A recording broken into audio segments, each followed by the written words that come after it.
From Arkansas's fastest growing news station, this is today's THV at 5 with Anne Jansen, Dawn Scott, Andy Pearson, and meteorologist Ed Buckner.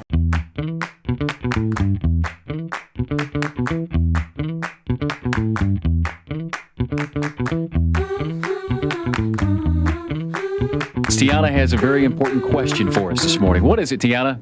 Who's Tom? Well, welcome to this episode of the Tom Show. And I have, ladies and gentlemen, the queen of THV 11. Worked here a number of years, over 25 years at THV 11. Yeah. You know her, I know her, Anne Jansen Broadwater, otherwise known as Anne Jansen. Yeah. Good to see you, Anne. Thank you. Oh, it's so fun to be here. Yeah. We've walked around the office a little bit, and it's changed since I left. Jogging a few memories. Yeah, crazy. Yeah. So I want to start off by, well, thank you first of all for coming up. I want to talk to as many people from THV 11 or today's THV or News Channel 11. How many different? Yeah, all of them. that I've been able to work with and learn from. I consider you a mentor. You commanded a newsroom.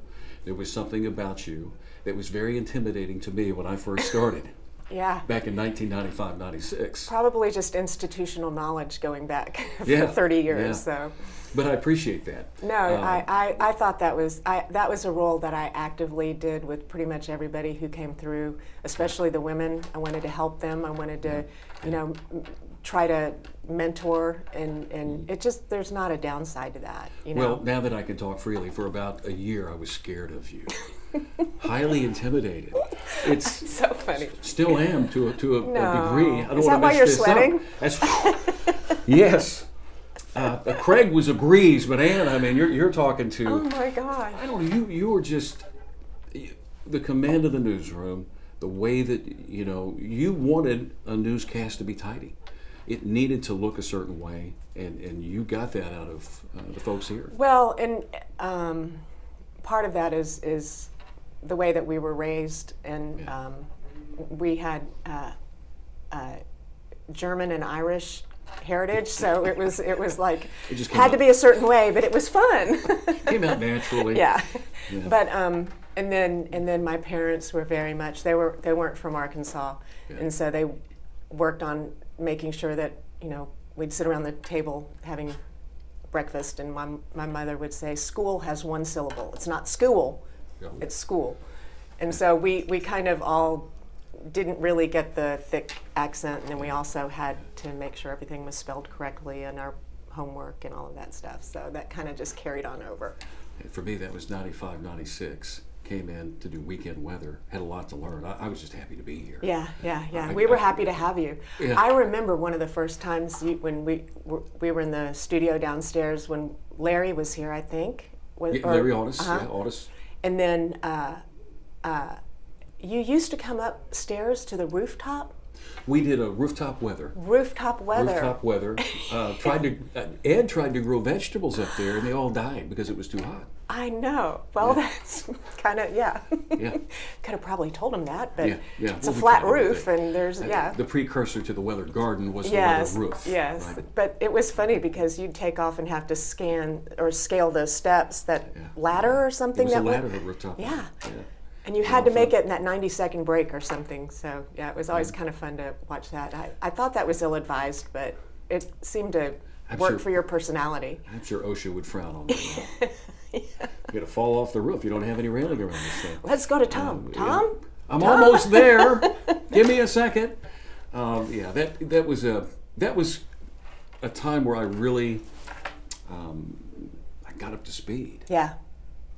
Quickly. But I did appreciate you and what you tried to teach me, and because I looked at it like it was fun and games for me. Yeah. And I think that got on a lot of nerves because I was having a good time. I think once you felt comfortable here, that really came through, and that was it. It was good for all of us. No, it was a lot of fun. You injected a lot of fun into this place, which was sorely needed at the time, I think. We just went through a change in ownership. Bob Brown owned the station for a number of years, went to Gannett. I came in during that transition. Let's go back a little ways. Okay. How and why did you get into journalism? What was your influence? I just loved television and journalism. I used to volunteer for the Easter Seals telethons that Channel 4 had. I remember you doing telethons with Steve Martone. Right, Yeah. but this was when I was I was 16, and would just go because I loved. And then I joined we had an Explorer post, which was a co-ed division of the Boy Scouts, actually, it was supposed to be Channel 11 said that they were going to sponsor it, and so we got a letter inviting us to come to Channel 11 for the first meeting. And then I think Bob Brown backed out at the last minute, and Channel 7 took it. I gotcha. So, Doubleday, all the guys in the newsroom, so I was president of the Explorer Post at Channel 7 for 4 years during high school. And then when I went to college, I came to Bob Brown, and whom I knew from family stuff, and said, I want to do this for a living. And one of the reasons I went to Tulsa is because of Tom Goodgame, who had been at Channel 7 and became over Westinghouse Broadcasting or something. I mean, he went on to really do a lot, but he went from Channel 7 here to Channel 8 in Tulsa, owned by the same Lake family. And so that's why I went to Tulsa, but then I came back and started working here as an intern. Christmas break, summer break, spring break, whatever. I just learned, and I just never left. You grew up in the business. I did, yeah. If you say that you started at 16 years old, Yeah. number one, you're lucky to do that. Yeah. Because the time I came in, this was like your second or third stop as a reporter or weather person. Yeah. So you got an early start and you stuck around. Yeah. And just really was behind the scenes until I graduated, and then they hired me as a reporter. I was still doing the Chiron and putting the things in and ripping the AP wire and UPI wire. But I know we had film. We were still doing film here on film, so we had the big chemical bath, and you'd shoot a story, and then you had to wait for it to go through all that go through the developing, and then you had to splice it together as you're trying to write it, and a little bit of a disadvantage to the people. Think, well, back in the early days of TV in the 50s and 60s, but this wasn't the case. The business has really changed a lot just in 20, 25, 30 years. It's crazy, and that's when I think that's what I tell people. When it got to nonlinear editing, digital editing, and we were having to do our own chyrons and edit and do everything ourselves, and I'm still, anchoring and a parent and a caregiver and emceeing. Don't forget the emceeing at lunch, emceeing between shows at night, and people get paid for it now, I'm told, but I don't. Well, I didn't. So I didn't either. Well, there we go. There you go. All right, fantastic. So who was the first anchor team that you worked with when you made from reporter to anchor? Do you remember who that was? Yes, BJ Sams. I set you up there. Oh, did you set me up? I thought it was BJ. Yeah, BJ was I started on the 6 o'clock show, and BJ Sams was the 6 o'clock anchor, and then Joe Quinn, when they added me to the 10 o'clock show, and then it was Ken Rainey was doing the weather, and it was Gary Hogan and Bob, I can't remember his name. Bob, sports guy. Was it Clint Albright? Was Albright doing Clint sports? No, he was that's not who I'm talking about. Okay. I'm sorry, Bob. I can't remember. It's okay. It'll be all right. You've I worked can with a see lot him of clear people as day. over the years. Yeah. I remember Ken Rainey. Ken Rainey, I think, was the first meteorologist, if I'm not mistaken, on-camera meteorologist in Arkansas. I think, legitimate. He was meteorologist Ken Rainey. Legitimate meteorologist. You had Tom Bonner with weather, or Ron Sherman with weather, but Ken Rainey was a meteorologist. And Cal Drain. Cal Drain. Yeah. Remember Cal? Yeah. I was. His son was in my Explorer post at Channel 7. So, and then it was George Moore was my first news director. Craig was telling me a story about That's the News by George Moore for Arkansas. And he always had a carnation in his lapel. Yeah, great guy. Did you work with Steve Stevens at all? I know they had the Steve Show here for a number of years. The only time I worked with him, no, I interviewed him when I was doing a series of reports on just people who stood out for any reason. So I've got a great body of work that's sitting at the UCA archives that hopefully will get digitized so we can watch them. But Steve Stevens was one of the ones that I did. I was going to ask, could anybody see those archives, but you answered that question that they got to get digitized first. The one with R. Gene Simmons, who is the mass murderer, that's the one that gets checked out the most, and actually people from other places who have an interest in that. I've been told that box is the most checked out thing of the archives, or it was some time ago. I don't know if it still is. How much did you have that you donated to UCA? We accumulate things.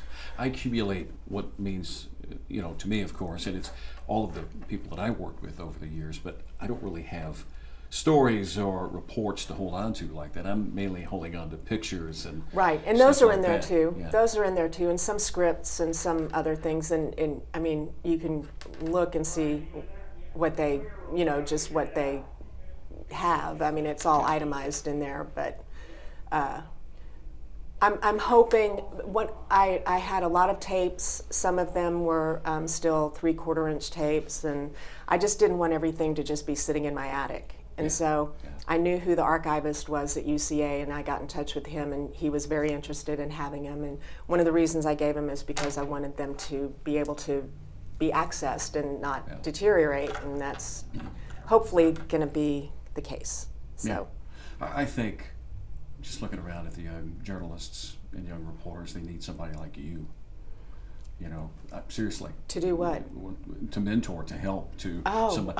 You look around the market now, and there's not really a, other than Donna Terrell, I think, this business changes every 3 to 5 years. There's not a stalwart that you can look up to, that you can lean on to say, hey, what do you think about this? Well, I have mentored several through the years, but the whole business has changed so much. I mean the paradigm shift in what used to be considered reporting, and some of the the tenets of it, as far as making sure you have 3 sources and making sure you verify before this, and make sure it's been replaced by being the first to get it on and just get it on. And if you make a mistake, then we'll worry about it later. It seems a little too much shooting from the hip to me. Like a ready, fire, aim instead of. Well, it's just. I mean, it's an important thing, and I think that there's a really.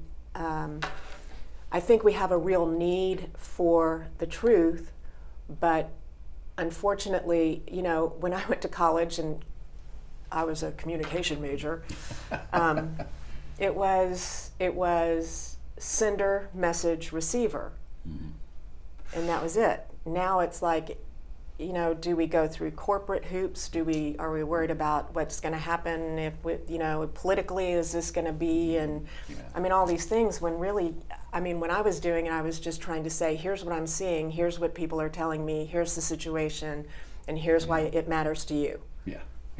Or it may not matter to you, but maybe it should, so. And it's changed a lot. Yeah, I know. Yeah. I know. Yeah. And to me, it was, and I did a lot of watching. I don't, you may not realize this, but just watching how the process is done. Because I never went to school for journalism. Yeah. But I was curious. Well, and going to school for journalism, it's obsolete by the time you get out of school if you're other than like I said, the tenets of what journalism should be, but as far as the technology and just the ownerships, and it's gotten a little murky. Do you miss it at all? No, I miss the people. I really miss the people, and I stay in touch with a bunch of people. I see quite a few people that were on air and behind the scenes every so often. I think a lot of the people who worked here do a good job of trying to get together every so often, because we really were like a family. We were locally owned. It wasn't the corporate thing it became, which had to happen. I think there wasn't an option other than having a corporation come in and buy us. But I'm very happy with the group that we had. We had a really good group of people that we all trusted, relied on each other, and enjoyed. We liked each other. We did. We had a good time. Yeah. It was fun. Speaking of people, there's a door downstairs, the old promotions office. When it was vacated, nobody ever shut the door to see what was behind the door. And this was what was behind the door. And I'll hold these up. These old headshots. Today's THV. Oh my gosh. Oh my gosh. Yep. Here's one of Ed. Oh, Here's sweet Ed. Craig. Andy. Beth Ward. Beth. Oh. The princess, Robin. She told me the story about the two of you. Now, you were the queen and you used to call her princess. Princess. And it's okay. You can tell on her because she told on you in the first Tom Show episode. Okay. When she came about here in the early 90s. But there's Robin and BJ Sams. BJ Sams. Yeah. I remember when Robin decided she was leaving. And I had a phone conversation with her, and she had gone up to tell Ray Rauer that she was leaving? I think yes. it wasn't. She left in 07. I think John had already left by then. It was Mark Raids, I think, that was here at that time. I don't know. All I know is whoever it was asked me to talk to her and try to get her to stay on longer. And when she called me, I said, well, so are you looking at like after the November book? And she goes, I'm thinking 2 weeks from now. No. It was, I remember in 07, the GM was Larry Otis. Oh, Larry, that's right. Because Larry and Mark was the news director. Because Larry tried to get me to stay through whenever I was leaving, and I gave them a lot of notice. Yeah, look at us. I need to bring that haircut back. You rocked it. Well, I had the kids. I was trying to work out every morning, and going through the whole rigmarole. Well, you don't, but it's a lot. And I went with a practical, but people hated it. But I didn't care. No. It wasn't going to happen. I didn't have all the time. Yeah, the time I came in, it was Anne and Larry. Larry was an anchor here before he left, became a news director elsewhere, then came back as our general manager. He went to North Carolina, I think. Where I'm fuzzy is who was before Larry? Was it Joe? Was Joe before Larry? It was 95, 96. Do you remember that? Yes, it was. Yes, because that was when Clinton was in, and Larry was in Washington with me. Gotcha. Anchoring, okay. So that's why I remember that. Yeah. And then Joe left to go to Huckabee's office. Okay. He left. He was the press secretary for Huckabee. Well, I wanted you to know that I hang on to these things. I've got them too. They might be in the archives at UCA. Yeah, but I thought it was. You want me to autograph it for you? Which I actually don't have a pen. I need to. I do. I'll do it later. I would love to do it. Yeah, you can do it. Oh my gosh. Yeah, and after Larry was Andy Pearson. Pearson worked at KETV for a while. Mm-hmm. And I'm going to tell old Larry if he ever watches these. I don't think he does. He's retired. He doesn't care. I was up in his office one day. Andy was anchoring it. So, Tom, is he better than me? Oh. I didn't know how to really, respond to that. Yeah. I wouldn't either. Yeah. Okay. Well, he was signing your check, so I would have said, absolutely. No, he was not. Larry, you're the best. No, wow. I learned a lot from all of them. My goodness. What you mentioned the Argene Simmons series. What would you consider to be the series, the segments that you enjoyed working on the most, that just really brought out the best? Well, that one fell into my lap. I didn't ask for that. He wrote to me, and when he wasn't really talking to anybody else. And so I remember Rick Dara. I was at home and at my apartment. I was coming in later, and Rick Dara, the assignment editor, called me, and I had to go into the kitchen to get the phone because we didn't have cell phones. And that was when Argene Simmons had sent the first letter to me from a federal psych facility up in Missouri. He could see for whatever reason, our signal No kidding. reached there, and he could see it from his cell and saw me and decided I was going to be the one he talked to. So, yeah. I mean, that probably, as far as scope and the most people that have asked me about things and reached out, and like I said, UCA said by far that's the most checked out box, those letters and all of that. Actually, Tony Holt with the Democrat Gazette, he's an editor, he does podcasts, and he just did an outstanding one that I didn't even know things he found in there, called The Devil of Pope County. And so we went back and looked at the video I put together, but I'd say that,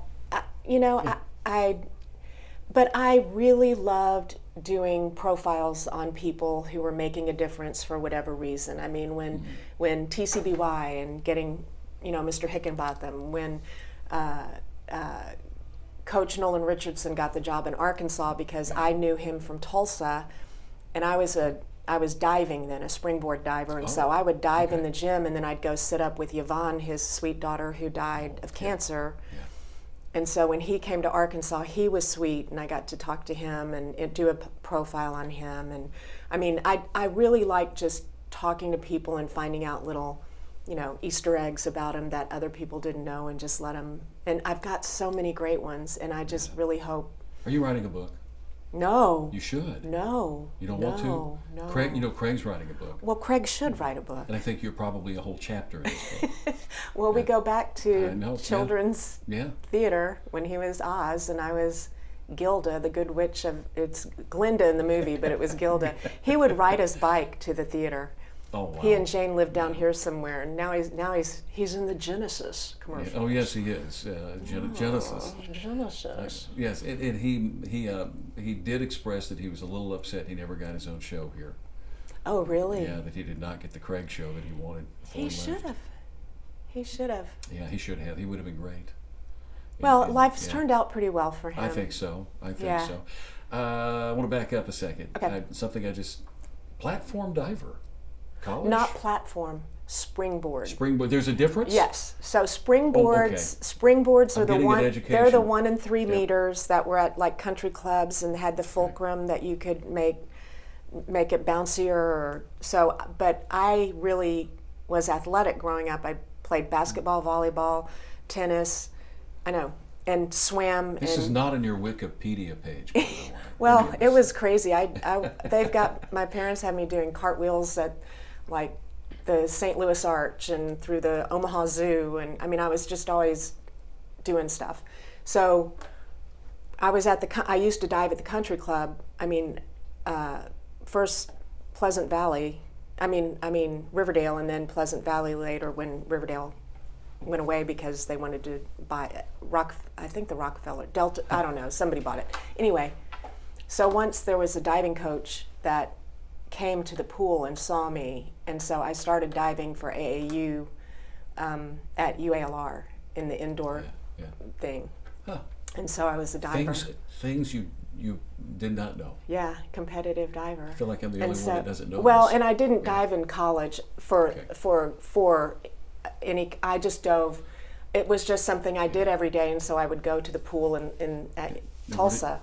Tulsa was where you went to college? Mm-hmm. And that's how I met Nolan Richardson and those guys. Okay, yeah. That's where it comes back. Because I would go eat after I would dove, I'd have a snack, and I'd sit up above and watch his team. Oh my God, he ended up winning the NIT national championship that year. But Yvonne would be there after school doing her homework, so it was just the two of us up there, and we'd be eating snacks, and I'd help her with her homework, and so I got to know the players and stuff. The family. Yeah. That's cool. From Arkansas's fastest growing news station, this is today's THV at 5 with Anne Jansen, Dawn Scott, Andy Pearson, and meteorologist. Well, welcome to this episode of the Tom Show. And I have, ladies and gentlemen, the queen of THV 11. Worked here a number of years, over 25 years at THV 11. Yeah. You know her, I know her, Anne Jansen Broadwater, otherwise known as Anne Jansen. Yeah. There was something about you that was very intimidating to me when I first started. Yeah. back in 1995, 96. Probably just institutional knowledge going back Yeah, for 30 years. yeah. So. But I appreciate that. No, I thought that was a role that I actively did with pretty much everybody who came through, especially the women. I wanted to help them. I wanted to, try to mentor, and it just, there's not a downside to that. Well, now that I can talk freely, for about a year I was scared of you. Highly intimidated. It's so funny. Still am to a degree. I don't Is want to that why mess you're this sweating? Up. That's, yes. It needed to look a certain way, and you got that out of the folks here. Well, and part of that is the way that we were raised, German and Irish heritage. So it was like It just had to be a certain way, but it was fun. came out naturally. Yeah. Yeah. But and then my parents were very much, they weren't from Arkansas, Yeah. and so they worked on making sure that we'd sit around the table having breakfast, and my mother would say, "School has one syllable. It's not school, it's school." You used to come upstairs to the rooftop. We did a rooftop weather. Rooftop weather. Rooftop weather. Ed tried to grow vegetables up there, and they all died because it was too hot. I know. Well, Yeah. that's kind of, yeah. Yeah. Could have probably told him that, but Yeah, yeah. it's Well, a we flat tried roof, everything. and there's, yeah. The precursor to the weather garden was Yes, the weather roof. yes. Right? But it was funny because you'd take off and have to scan or scale those steps, that Yeah. ladder or It something. was a that went- ladder, the rooftop. Yeah. Yeah. And you had to make it in that 90-second break or something. So, yeah, it was always kind of fun to watch that. I thought that was ill-advised, but it seemed to I'm work sure- for your personality. I'm sure OSHA would frown on that. You're going to fall off the roof. You don't have any railing around this thing. Let's go to Tom. Tom? I'm almost there. Give me a second. Had a really good group of people that we all trusted, relied on each other, and enjoyed. We liked Yeah, each other. We did. We had a good time. Yeah. It was fun. Speaking of people, there's a door downstairs, the old promotions office. When it was vacated, nobody ever shut the door to see what was behind the door. And this was what was behind the door. And I'll hold these up. These old headshots. Today's THV. Oh my gosh. Oh my gosh. Yep. Here's one of Ed, Oh, Here's sweet Ed. Craig, Andy, Beth Ward, Beth. the princess, Robin. She told me the story about the two of you. Now, you were the queen and you used to call her princess. Princess. And it's okay. You can tell on her because she told on you in the first Tom Show episode. Okay. When she came about here in the early 90s. But there's Robin and BJ Sanders. BJ Sanders. Yeah. I remember when Robin decided she was leaving. And I had a phone conversation with her.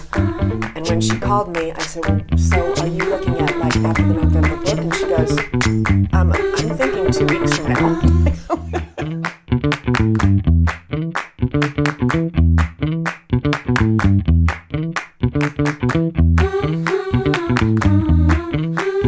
Tiana has a very important question for us this morning. What is it, Tiana? Who's Tom? When did you leave 11 then? I had the wrong day. I thought it was 2007, but you said it was in 2000. No, I think it was in, I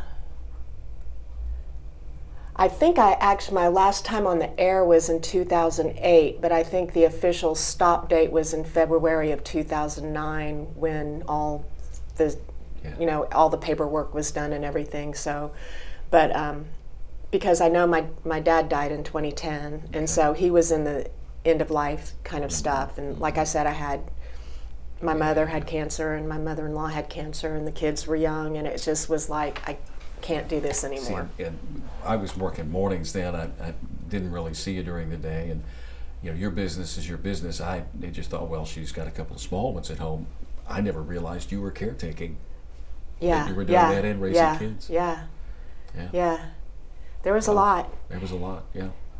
But I was glad to do it. I felt it wasn't really a decision. I was ready to leave. I wanted to see my kids. I hated that I wasn't, being the mom, and I'd done everything I needed to do here. So In 25 years. Or 26 years. 26 I did years. that to BJ. Oh no, Tom, it's X. And I think to this day he's still the longest running anchor in terms of time. Yeah. Over 28 years, I believe. For this station, or you mean this market? For this station. Now, he's been in because I grew up. I grew up watching him. I would be out. Yeah. I grew up watching you, Anne. Did you? You hate? I know. We've had this before, and now I have people. Yeah, say that. yeah. I grew up watching you. Oh, okay. No, I used to watch him on Channel 7. Yeah. And he's got a story too. It's a heart-wrenching story. But to me, if he needs a movie with everything that he's how been he through. started. Yeah. Right. But I remember there was a promo they were running, and it was where Billy Jack, his son, who was killed in the plane crash, where Billy Jack would come in from playing softball or baseball, and he'd come in and sit down in front of the TV and then turn it on, and there was his dad. Yeah. Oh. And they probably still have it. It's probably since all of their stuff through the Pryor Foundation has been digitized. All of Channel 7's archives are now available for. Yeah. Well, they held it. You walk into the building and they had tapes of all their newscasts. They kept everything. I know. I don't think we did here. No. No. And our film, is this going to make it on the air? Yes. No, this is fine. Yeah, no, yeah. I would go up. When I left, I saved a bunch of my locker. I pulled things out when we had the garage, lockers in the garage. I don't know if they're still there. Oh. Yeah. No, and I think Bree has one or two of them. But yeah. And I remember getting in touch with, he did Designing Women, Harry Thomason, because I found the 3/4 inch raw tapes from when I went up to do a story on the blue and the gray, the Civil War thing that he did, where Frank Boyle says the president is dead. So I said, Harry, do you want these? Because they're just going to disintegrate. And he said, yes. And so I sent him. But yeah, there were a lot of, in our film, all of our film that we used to, when I started working here, all the film's deteriorating upstairs. I'm sure being oxidized. I guess we still have it. Unless somebody's moved it. Nobody's moved it, have they? Still up there. I know that recently we had an intern come in and was digitizing some of the old M2 tapes and the old, I guess, beta M2? tape. Yeah. That's M2. recent. I know, but beta. Well, right. Yeah, I left before that. Yeah. So, and that's kind of a shame. There's some, that is a shame. It's history, and I mean, I'm all about history and making sure it's correct, and that, I mean, newscasts are correct.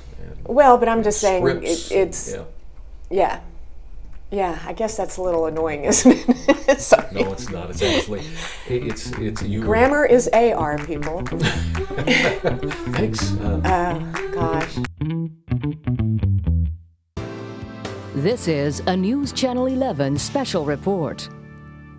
I'm Anne Jansen. We have received several reports about a mysterious new bus that has been sighted in various locations across the capital city. We now have this exclusive video of the bus as it appeared to many unsuspecting citizens. Boldly displayed on both sides are the letters THV in blue next to a large red 11. In addition to the bus, this message has also been seen on several billboards in the metropolitan area, in Pine Bluff and in Hot Springs, as well as on bus benches and in newspapers. Our investigative reporter uncovered these items with the same mysterious symbol: lapel pins, writing pens, T-shirts, coffee mugs, and various patches. Now, information is still sketchy at this time, but we will, of course, bring you a full report as soon as details become available. This has been a News Channel 11 special report. 25 years you stepped away. I got to say that 2007 was a bad year for me.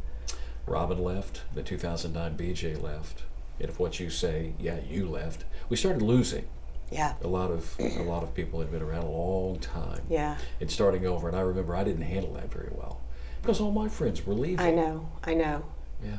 I had been through a lot of those changes. I mean, everybody, I was like the lone, I'm trying to think of, there was overlap, of course, but from the group that I started with, Lucy Hempstead, and I told you about George Moore, and just all the anchors that, Ken Rainey and Billy Powell. Bill Powell. There it is. Bill Powell. Bill Powell. It's in there somewhere. I worked with Bill in radio. He came over after the 11 gig, worked in radio. Uh-huh. He was a different character. He was a different character. He was. Yeah. Yeah, but he was fun. But yeah, so there was overlap, but yeah, there was a time when it was like, especially after the sale, where it was really kind of strange because I mean nobody was really in charge for a while, and it was kind of a, you know, we just got to get it done. When I say that, you know, I grew up watching, you know, in my teenage years, I was well aware who you were. Dovish was here, Bob Bray was here. Bob Bray, Weekend Gardener. And, you know, Mel Hanks, remember Mel? Of course. Mel was here. You remember Mel? Who could forget Mel Hanks? Who could forget Mel? Yeah. And, oh gosh, he went on to become the news director in Vegas because I called him once because there was some big story. And he, I'll get it. We'll get back to you on this one, guys. I can't remember. I can see him clear as day. I can't remember his name. We're going way back here. I know. We're going into Anne's archives. Yeah. But that was the overlap for me. I enjoyed working with Bob, the Weekend Gardener. My grandmother always the nicest guy. So nice. Yeah. So nice. Just the nicest guy. Did he do weather as well? Mm-hmm. Yeah. Yeah. Man. And did a lot of. He was kind of a Captain Kangaroo kind of esque guy. Yeah. Yeah. Just the nicest and just did good stories and and never got mad. Just kind of, you know, just always kind of which was rare. Yeah. Yeah. It was newsrooms, high pressure. Oh my gosh. Deadlines. Well, and we were subsisting on caffeine and nicotine at the time. I was anyway. Yeah. I mean, started smoking in college and oh goodness, had to pray. Got down on my knees to be able to quit, and thank God I did. But that was the newsroom back then. Yeah, I mean, everybody smoked. You could smoke in a it was newsroom. Sororities, college campuses. Everybody was smoking and drinking coffee. Before it was $8 a cup or whatever it is now. I don't do any of that fancy. We just drank black coffee. Yeah. And paid a dime a cup for it. I was going to say, paid for it then, made a transition to free coffee, although it wasn't great, but it was free. Yes. And now they get free snacks. I know. I saw that. You saw the snacks. I saw that. No. Normally those we baskets had to have are the full. quarters. We had to have the quarters and get the machines that sometimes would jam, and then you'd hear someone pounding it trying to get. What would you say? What are your favorite moments? What do you look back at and go, man, I just love it? Having a front seat to presidential elections, regardless of how anybody feels about whatever. Yeah. Having that fall into our laps and having known. I mean, I met Bill Clinton for the first time when I was 16 years old, and one of my high school Mount St. Mary's friends. She ran a Young Democrats thing, and she said, I'm having this guy, Bill Clinton, over at our house. Do you want to come? And I'm like, okay. Yeah. I mean, a bunch of us went. And I don't even know, when he became Attorney General, if he was already Attorney General then, I don't know. I don't know. But that was before my consciously but so I mean, having that, and then Hillary, I was doing the telethons for Children's Hospital, and she was one of the people that spearheaded all of that, and so she did the telethons with me. So it was neat just to be part of history. I mean, or witness it firsthand and get to see all that, you know, how all of that works. You know, not only, I got to say this, I mean, not only were you a very talented anchor and journalist, but to do those telethons, to ad-lib through phone those in your telethons. pledge. Well, and I did them. I mean, I started with UCP, and it was always right around my birthday in January is when they'd air. And I remember Christmas was always spent, Christmas month, weeks leading up to Christmas was always doing those stories and just really understanding what people went through, just kind of changed. Yeah. And so then moving on to children's was kind of a sidestep but still the same. It was really something I really liked to do, and I supported. I mean, if I didn't support the mission, I wouldn't have been up there trying to ask for money. Boy Scouts. Yeah. Yeah. You support that mission. I was an Explorer Scout, so the boardroom at the Boy Scout office down at the bottom of Cantrell Hill, Cedar Hill, is where, when I was 14 years old, I was going to meetings there and president of the post, and It was co-ed then? Yes, that was a co-ed division. So they had posts, like they had aviation posts if you were interested in medicine, if you wanted to work as at the zoo. Yeah. It was just exploring what you might want to do. And so you'd have groups that sponsored the post, and then those kids would all sign up. And that Danny Dring was there, Dale Dring, Danny, Doug, and Dale Dring. Yeah. Goodness. Yeah.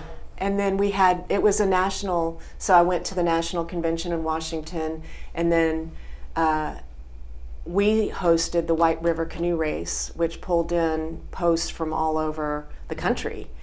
Mm-hmm. Las Cruces, New Mexico, for whatever reason, always won. And then Donnie Van Patter's post, they had post 7, which is what we wanted, post 7, but his dad had post 7, and so they always won the canoe race too. This is the Donnie Van Patter that is now married to the Don Scott. That is correct. That's how long Donnie and I go way back. I did not know that. Mm-hmm. Wow. And he was also a champion roller skater at Troy's roller rink, and I used to win those too because oh really? I was an athlete, and so it was like yeah. Roller skating. I'll have to talk to Donnie about his roller skating days. Oh seriously, he's nationally ranked. I think he bikes. Yeah. Bikes. Mm-hmm. Yeah. You're on. We've been listening to what you have to say. That's why News Channel 11 is working hard to provide you with the best newscast. You want a newscast that has your concerns in mind. You're on. We're News Channel 11, Arkansas's news channel.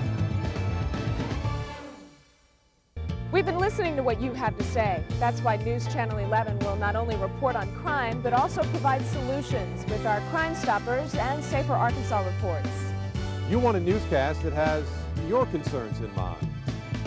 You're on. We are News Channel 11, Arkansas's news channel. Real quick, I want to ask you about Touchdown Club. How did you become affiliated with the Little Rock Touchdown Club? Well, interesting you should ask that. So I had the kids at home, and my husband, Ralph Broadwater, was reading a little snippet, and it said, oh, they're starting a football club. And it's David Basil and those guys, and so I went to the very first meeting. I was one of 3 women there. The other 2, I think there were just 3 of us. David's mom and grandmom were there. And it was at what used to be the Hilton off of 630 in Cantrell, 630 in Cantrell. I mean University, and so I grew up loving football. My dad was from Wisconsin. My mom was from Nebraska. My dad went to Michigan. I mean, and lived by Green Bay, so the Packers. Well, you had to be a football. And I love football. I'm actually the commissioner of the Fantasy Football League for our sorority. Oh, you are? I'm really bad at it, and that's why I got commissioner, because I lost last year. I came in last place, but I love it. And so anyway, I just went to the first meeting, and I never looked back.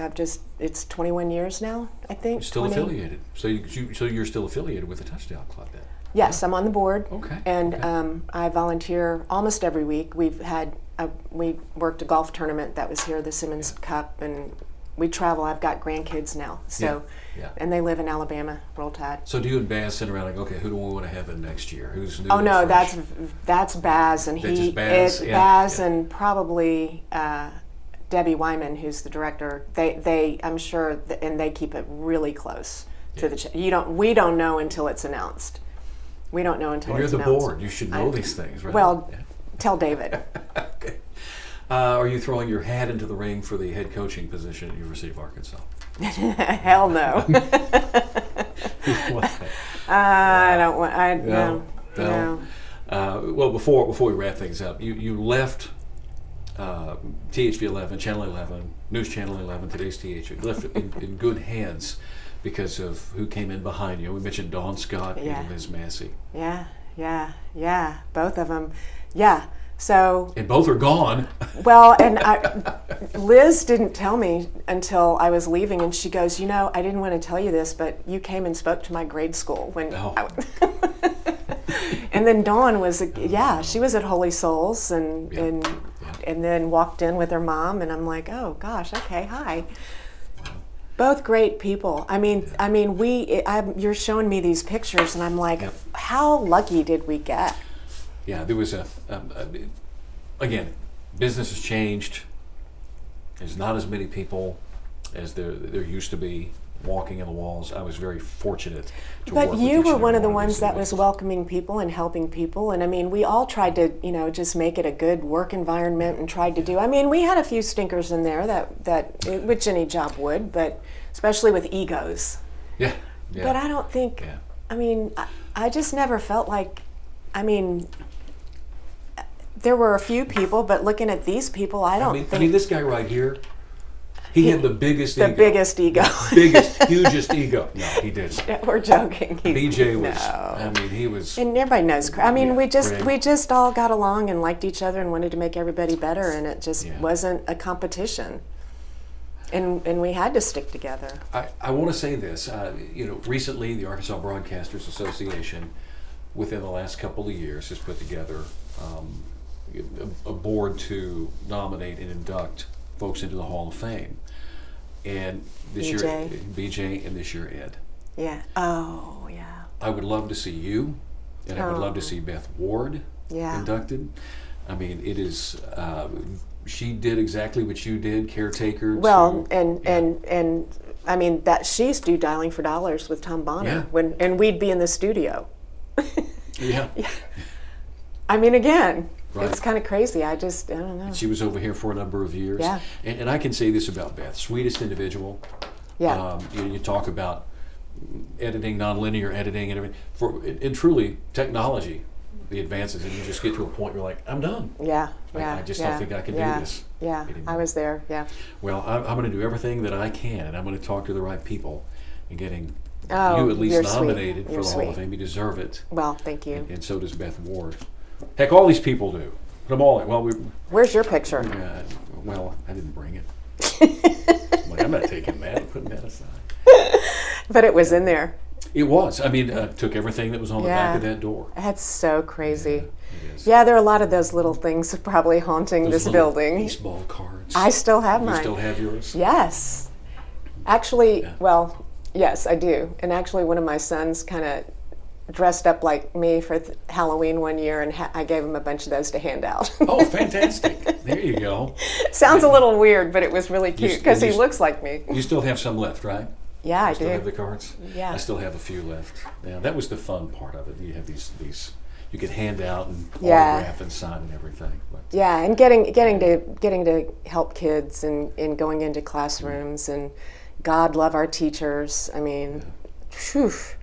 But yeah, it was fun. It was a fun ride. this is a good way to wrap it up. And thank you. Thank you, Good to see you. sweetie. Thank Love you. Love Have you kissed everybody at the end of there? you. Okay. Craig, on the lips.